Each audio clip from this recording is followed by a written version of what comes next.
31-year-old Sakina Thompson is accused of flying from New York to Tamarac that July. You know that feeling when you block someone on social media and think that's the end of it? For 23-year-old Kayla Hodgson, that simple click would cost her everything. Before we get into this absolutely chilling case, if you're new to Crime Files, make sure you hit that subscribe button, smash the like, and don't forget to click that bell icon so you never miss when we drop these true crime stories. Trust me, you're going to want to stay until the end of this one. So let me tell you about Kayla. Born in December 1998, she was one of those people who just lit up every room she walked into. I'm not just saying that because it sounds nice. Everyone who knew her said the same thing. Her smile was infectious, you know? She worked as a bottle waitress in South Florida's hospitality scene. And if you've ever been to those clubs in Broward County, you know it takes a special kind of person to thrive in that environment. Kayla wasn't just surviving, she was thriving. Her family absolutely adored her. She was the big sister, the amazing daughter, the cousin everyone wanted at family gatherings. Her friends called her everybody's hype man. You know that friend who's always cheering you on, always there when you need them? That was Kayla. She had this way of making people feel seen and valued. She was the kind of person who would drop everything to help someone in need. In July 2022, Kayla had just moved into a new apartment at the Tamarac Village apartment complex.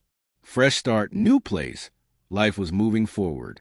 She was 23 years old with her whole life ahead of her. She'd also recently started dating someone new. Nothing serious yet, just seeing where things would go. Normal stuff, right? But here's where things get dark. The guy Kayla was dating, he had an ex, a woman named Sakina Thompson, 28 years old, living all the way up in New York. Now, breakups are hard for everyone. We've all been there in some capacity. But for most of us, we eventually move on. Maybe we have a good cry, eat some ice cream, vent to our friends, and then we heal. We don't obsess over who our ex is dating next. Sakina wasn't like most people. When she found out her ex had moved on with Kayla, something inside her snapped. And when Kayla did what so many of us do to avoid drama and block Sakina on social media, that's when Sakina made a decision that would destroy multiple lives forever. Think about that for a second. A blocked account. That's all it took. Now, I want you to imagine what's going through Sakina's mind at this point. She's in New York, hundreds of miles away from Florida, staring at her phone, realizing she's been blocked by her ex's new girlfriend. For most of us, that would sting our ego a bit. Maybe we complain to a friend, and then we'd move on with our lives. But not Sakina. She started planning. And this is what makes this case so disturbing. It wasn't a crime of passion in the heat of the moment. This was calculated, premeditated, cold. Sakina booked a flight from New York to South Florida. She created a fake Uber account so her rides couldn't be traced back to her real identity. She wore a hat and a COVID mask, not for health reasons, but to hide her face. She checked into a hotel near Kayla's apartment complex. Every single step was planned out. Can you imagine the level of obsession it takes to do all of that? To spend money on a plane ticket, to create fake accounts, to physically travel hundreds of miles to confront someone you've never even met? Someone whose only crime was dating your ex and then blocking you online? But here's what really gets me. Sakina didn't just want to confront Kayla. She didn't fly all that way just to have a conversation. She had already decided what she was going to do. On the morning of July 13th, 2022 at 5 a.m., when most people are still asleep, Sakina showed up at Kayla's apartment. Uninvited, unannounced. Just think about how terrifying that must have been for Kayla. You're in your new apartment, probably getting ready for bed, or maybe already asleep, and there's a knock at your door at 5 in the morning. You open it, and it's a stranger, your new boyfriend's ex, someone you've never met face to face. What do you even say in that moment? What do you do? According to what we know, Sakina started yelling at Kayla about dating her ex. The confrontation escalated quickly, and then Sakina attacked. She stabbed Kayla. Not once, not twice, but dozens of times. Kayla's neck was slashed. The attack was brutal, vicious, personal. By the time it was over, 23-year-old Kayla Hodgson, the girl with the beautiful smile who lit up every room, the beloved daughter and big sister, was dead on her apartment floor. And Sakina? She didn't call 911. She didn't try to help. Instead, she changed into Kayla's clothes, cleaned up some of the scene, and then left like nothing had happened. It wasn't until that afternoon, around 3 p.m., that Kayla's body was discovered inside her apartment. Can you imagine being the person who found her? The absolute horror of that scene? The investigation moved quickly. Detectives started piecing together what happened, and it didn't take long for them to identify Sakina Thompson as their prime suspect. The fake Uber account? They traced it. The flight records from New York? They found them. The hotel near the crime scene? Checked in under her name. Sakina had tried to cover her tracks, but she wasn't nearly as clever as she thought she was. Technology has a way of leaving breadcrumbs everywhere we go, and investigators followed every single one straight back to her. She was arrested and charged with first-degree murder. Now, you'd think that would be the end of it, right? Overwhelming evidence, premeditation, clear motive. But Sakina had a different story to tell. When this case finally went to trial in 2025, 3 years after Kayla's murder, Sakina claimed self-defense. Let me repeat that. Self-defense. She told the jury that she went to Kayla's apartment uninvited at 5 a.m. just to talk woman to woman about the fact they were dating the same man. She claimed that Kayla attacked her first, punched her in the face, and then cut her stomach with a piece of glass. According to Sakina's version of events, she grabbed the glass in self-defense and then blacked out. She said she woke up and Kayla was just dead on the floor. Just like that. She blacked out and oops, someone's dead. Now, I want you to think about that story for a second. Really think about it.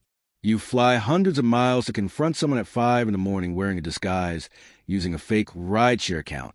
And then when things go exactly the way any reasonable person would expect them to go badly, you claim the other person attacked you first? The jury wasn't buying it either. They heard all the evidence. They heard about the planning, the fake accounts, the disguise, the flight from New York. They heard about the dozens of stab wounds. They saw right through the self-defense claim. After deliberating for just 1 hour, one single hour, they came back with their verdict. Guilty of first-degree murder. Think about that. 12 people heard all the evidence, and it took them only 60 minutes to decide that Sakina Thompson was guilty. That's how clear-cut this case was. When the verdict was read, Kayla's family finally had some measured justice. They wore Justice for Kayla t-shirts with her beautiful face on them.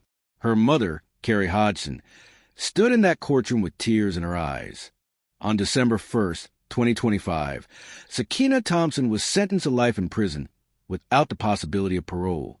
She will never walk free again. She will spend every single day for the rest of her life behind bars, knowing that she threw away everything over jealousy and obsession. But here's the thing that keeps me up at night about this case. Kayla's family got a conviction. They got justice in the legal sense. But does that bring Kayla back? Does that erase the trauma? Does that fill the hole in their hearts where their daughter, their sister, their friend used to be? Kayla's mother said the verdict brought them some peace, knowing justice has been served. But you can hear it in those words, can't you? Some peace. Not complete peace. Not closure. Just some peace. Because how do you ever truly move on from something like this? Kayla was only 23. She had decades of life ahead of her. She should be 26 right now. She should be making memories.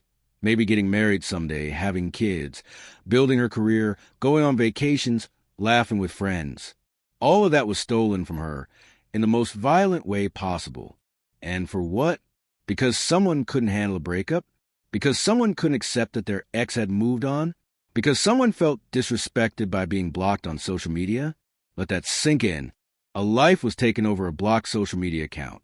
The people who love Kayla will carry this pain for the rest of their lives. Every birthday she'll never celebrate. Every holiday with an empty seat at the table. Every milestone she'll never reach. Her younger siblings growing up without their big sister. Her parents growing old without their daughter. And here's what really haunts me. Kayla did everything right. She blocked someone who was harassing her online. She tried to establish boundaries. She moved on with her life. She didn't engage. She didn't provoke. She didn't retaliate.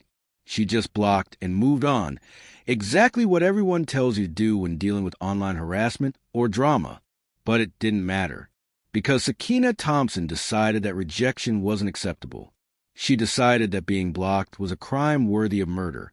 She decided that if she couldn't have control over the situation, she would take the most extreme action possible. This case shows us something terrifying about human nature.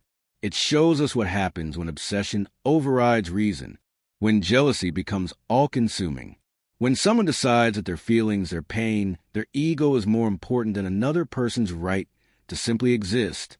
Sakina had so many opportunities to make a different choice. She could have not booked that flight. She could have turned around at the airport. She could have stayed in her hotel. She could have knocked on that door and then walked away. But she didn't. At every single decision point, she chose violence. She chose murder. And now 2 lives are destroyed. Kayla's is over, ended brutally at just 23 years old. And Sakina's? She'll spend the next 40, 50, maybe 60 years in a prison cell, replaying that night over and over again. Was it worth it? Will there ever come a day when she realizes the magnitude of what she's done? You know what really gets me about cases like this? They're preventable. Nobody had to die. This wasn't some unavoidable tragedy or terrible accident. This was a choice. A series of choices, actually. And every single one of those choices led to the same destination. Kayla's death. I think about Kayla's last moments a lot. Did she know what was about to happen? Did she try to reason with Sakina? Did she beg for her life? Or did it happen so fast that she didn't even have time to process it? I hope it was the latter. I hope she didn't suffer long. But given the number of stab wounds, I fear that's not the case. Her family and friends have to live with these same questions. They have to live with the knowledge that Kayla died alone, terrified, in pain, at the hands of a stranger who hated her for no real reason at all. So let me ask you some questions, and I really want you to think about these.